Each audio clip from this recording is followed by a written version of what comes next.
Good morning. तो आज हम लोग पढ़ेंगे पाठ बाल गोविंद भगत। तो हम पहले बात कर लेते हैं कि पाठ के रचयिता का नाम है रामवर्ष बेनीपुरी। तो अब हम चलते हैं अपने पाठ की ओर। पाठ बाल गोविंद भगत बहुत ही निराला चैप्टर है। तो ये आप जिनका चित्रण देख रहे हैं ये बाल गोविंद भगत हैं, हाथ में शंखड़ी पकड़े हुए हैं और इसे बजा रहे हैं। तो हम इनके चित्रण के बारे में बात करेंगे। बाल गोविंद भगत मझले कद के थे और वह गोरे चिट्टे थे। वह 60 वर्ष से के ऊपर के थे। वो थे बाल गोविंद भगत, वो 60 साल के ऊपर की आयु के थे। बाल गोविंद भगत जो थे वो सन्यासी होते हुए भी सन्यासी ना होते, घरस्थ होते हुए भी, घरस्थ मतलब जो विवाहित होता है, घरस्थ होते हुए भी वो सन्यासी थे। तो वो घरस्थ रहते हुए भी सन्यासी कैसे थे ये हम लोग आगे डिस्कस करेंगे। पहले हम लोग उनका चित्रण डिस्कस कर लेते हैं। तो वो 60 वर्ष के ऊपर के थे। वह कबीर के भक्त थे वो गले में तुलसी की बेडोल माला पहनते थे। ये देखिए, तुलसी की बेडोल माला उन्होंने धारण कर रखी है अपने गले में, और सर पे कनपटी, टोपी, धोती, और ठंडियों में कंबल ओढ़ते थे और मंजीरी अपनी बजाते थे। आप उनके चित्रण देख सकते हैं कि कैसे बाल गोविंद भगत थे। देखिए, तो लोग जो थे वो उनके व्यक्तित्व से बहुत ही ज़्यादा अचंभित रहते थे कि ऐसे कैसे कोई व्यक्ति कर सकता है। वो क्यों उनके व्यक्तित्व से अचंभित रहते थे? क्योंकि बाल गोविंद भगत कभी झूठ नहीं बोलते थे। वह हमेशा सत्य बोलते थे। किसी से बिना पूछे उसका सामान नहीं इस्तेमाल करते थे। कभी किसी के खेतों में शौच के लिए नहीं जाते थे और बिना किसी बात के किसी से लड़ाई झगड़ा नहीं करते थे। और वो जो इनका ये क्रिया करती था उससे वो पूर्णता अपना करते रहते थे, चाहे ठंड हो, चाहे बरसात हो, चाहे गर्मी हो, उससे उन्हें कोई फर्क नहीं पड़ता था। वो कबीर के भक्त थे और वो कबीर की जो अंतियाँ थी उन्हें गाया करते थे। अब हम लोग बात करते हैं जब वो खेतों में जाते थे। तो जब भी वो खेतों में धान की रोपनी करते थे तो वो गीत गाते थे, और खेतों में काम करते थे वो गीत गाते थे। तो उनके गीत का हर किसी पर प्रभाव पड़ता। कैसे पड़ता? बच्चे खेलने लगते, झूमने लगते, मेड़ पे खड़ी औरतों के ओठ फड़फड़ाने लगते, वह गुनगुनाने लगती थी, और हलवाओं के जो उंगलियां होती हैं वो क्रम से उठने लगती थीं, और रोपनियों के जो उंगलियां होती हैं वो अपने क्रम से चलने लगती थी। पैर उनके एकदम उसी क्रम में भागने लगते थे, चलने लगते थे। तो उनका जो संगीत था वो सब पे एक ही जैसी अपनी छवि छोड़ता था। ये नहीं कि किसी पे कम, किसी पे ज़्यादा, सभी पे एक तरह ही वर्क करता था। अब देखिए, बाल गोविंद भगत की जो प्रेम किस्सा है वो लोगों को तब देखने को मिली जब उनके पुत्र की मृत्यु हो गई थी। जब उनके पुत्र की मृत्यु हुई तब वो अपनी पुत्र वधू से कहते हैं, पुत्र वधू का मतलब होता है बेटे की बहू, उसे पुत्र वधू कहते हैं। जब उनके बेटे की मृत्यु हुई तो वो अपनी पुत्र वधू से कह रहे थे कि ये रोने का समय नहीं है, ये उत्सव बनाने का समय है, क्योंकि ये आत्मा परमात्मा से मिलने के लिए चली गई है। आज जो आत्मा है वो अपने घर चली गई है, अपने ईश्वर धाम चली गई है। तो वो ऐसा क्यों कह रहे थे? वो कबीर के तो भक्त थे ही, और उसकी जब मृत्यु हुई थी, उनके पुत्र की जब मृत्यु हुई थी, तो वो उसे एक लिटाल देते हैं और फिर संगीत बजाते हैं और कबीर के दोहे गा रहे होते हैं। तो वो इस बात से एकदम भी दुखी नहीं, एकदम प्रसन्न होते हैं। वो उत्सव बनाने के लोगों से कह रहे होते हैं, और वो सामाजिक रूढ़ियों पे वार भी करते थे। सामाजिक रूढ़ियों पे कबीर जो थे, बाल गोविंद भगत वार कैसे करते थे वो अब दिखाया गया। उन्होंने जो खंडनी है वो अपने पुत्र के हाथ से दिलवाई, और उस टाइम पे जो विधवा हो जाती थी उनको दूसरा विवाह करने की अनुमति नहीं होती थी। तो बाल गोविंद भगत ने उनके भाई को बुला करके ये बात कही कि आप इनका दूसरा विवाह करवा दीजिए। और वो नहीं चाहती थी, जो बाल गोविंद भगत की पुत्रवधू थी, वो नहीं चाहती थी कि वो बाल गोविंद भगत को छोड़ के जाएं, क्योंकि वो बहुत चिंतित थी कि अगर वो चली जाएंगी तो इनका ध्यान कौन रखेगा, इनका खाना पानी सब, इन सब चीज़ों को लेकर के बहुत ज़्यादा परेशान हो रही थी। तो वो नहीं चाह रही थी कि वो एक बाल गोविंद भगत को छोड़ के जाएं, लेकिन फिर वो उनके सामने एक शर्त रख देते हैं कि अगर तुम नहीं जाओगी तो मैं इस घर को छोड़ के चला जाऊंगा। तो फिर मजबूर होकर शादी करने के लिए तैयार हो जाती हैं। अब उन्होंने सामाजिक रूढ़ियों पे भी वार किया। अब फिर देखिए क्या होता है, वो कबीर भक्त थे, तो उनके जो खेत में जो कुछ भी उगता था, वो सबसे पहले क्या करते थे, उसको काटते थे और फिर मठ में, कबीर मठ में दे आते थे। वो बहुत दूर था और वो जाते थे, दे आते थे, यही उनका कार्य होता था। फिर वहाँ पे जो प्रसाद स्वरूप में जो उनको मिलता था, उसे से वो अपना जीवन यापन करते थे। जब वो अपना उसी चीज़ से जीवन यापन करते थे, तो क्या हुआ, एक बार जब धान हुआ, उसे काटा वाटा गया, तो वो फिर अपना सामान लिए, उसे काटे और चल दिए कबीर मठ आश्रम में। वो गए, वहाँ पे उन्होंने दिया और जो प्रसाद स्वरूप में मिला उसे वो लेकर के आ गए। जब वो इस बार गए, तो वो जब आए तो उनकी तबीयत खराब थी।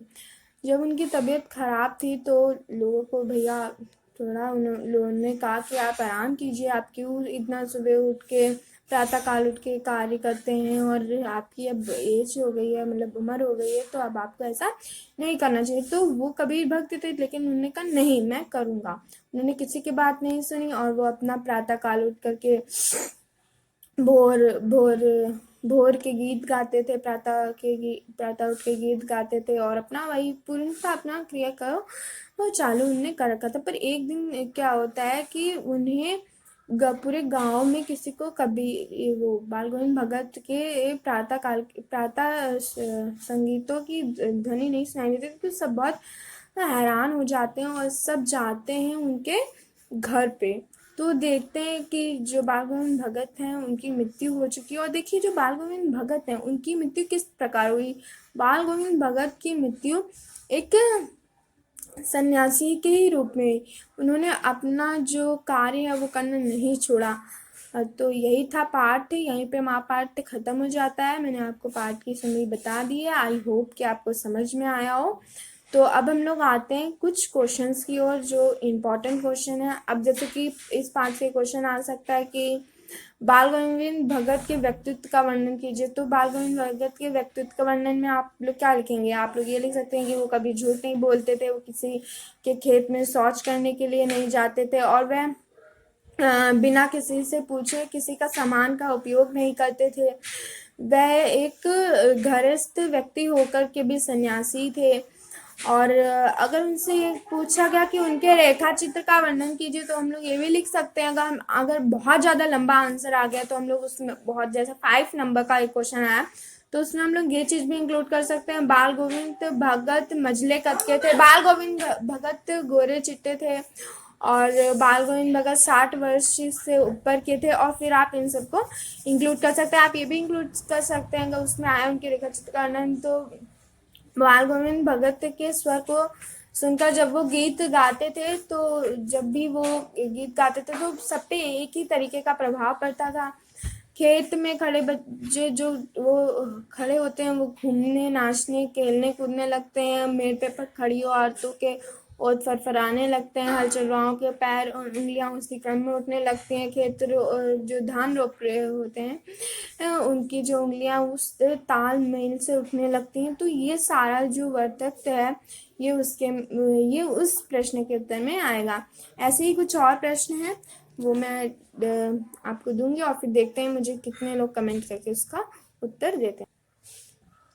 एक ये प्रश्न भी आ सकता है कि बाल गोविंद भगत की मृत्यु किस प्रकार हुई। तो हम लोग ये लिखेंगे, बाल गोविंद भगत हर साल की तरह इस बार भी तीर्थ तीर्थ गए थे, गंगा स्नान करने के लिए गए थे। जब वापस लौटे तो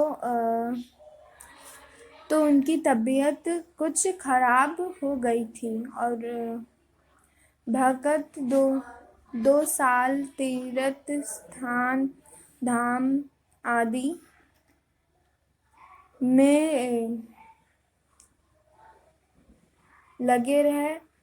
और फिर आप ये भी लिख सकते हो, लोगों ने उन्हें आराम करने की सलाह दी, परंतु उन्होंने आराम करने की सलाह को नहीं माना। उस दिन भी उन्होंने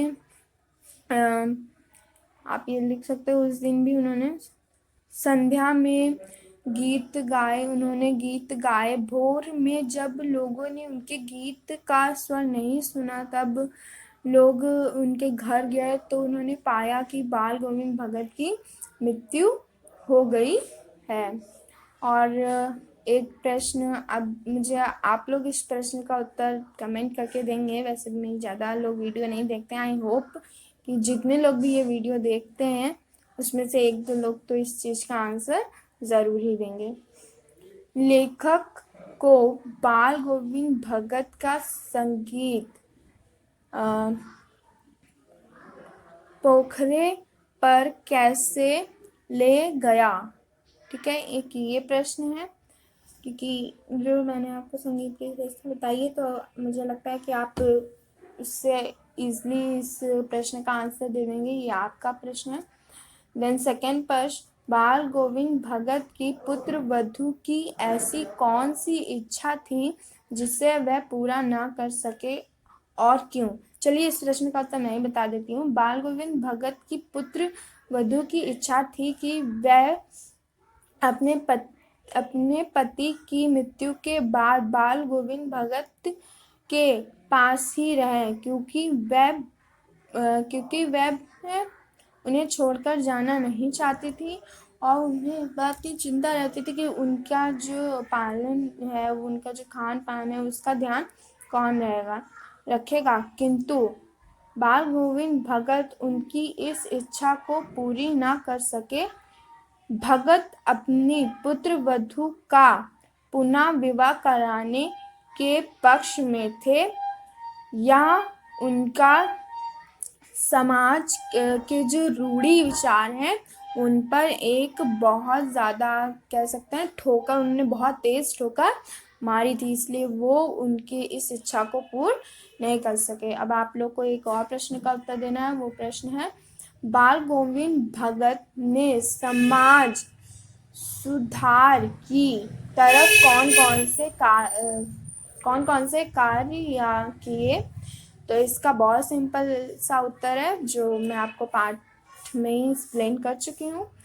और देन एक बहुत इम्पोर्टेंट प्रश्न यहाँ पे ये होता है, बाल गोविंद की जो पुत्र थे उसकी मृत्यु पे लोगों को क्या देखने को मिला जिससे वो और भी ज़्यादा क्या कह सकते हैं, मतलब और भी ज़्यादा उनके प्रति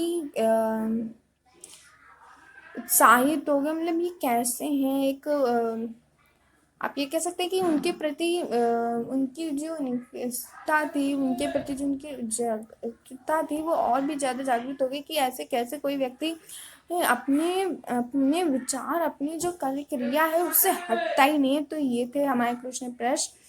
तो और यही था हमारा बाल गोविंद भगत पाठ। आई होप जो मैंने समझाया है वो आपको समझ में आया हो। और अगर आपको समझ में आया हो तो प्लीज़ वीडियो को लाइक करें, कमेंट करें एंड शेयर करें। और लेटेस्ट अपडेट के लिए आप चैनल को सब्सक्राइब कर लीजिए, बेल आइकन को प्रेस कर दीजिए। Thank you for watching video.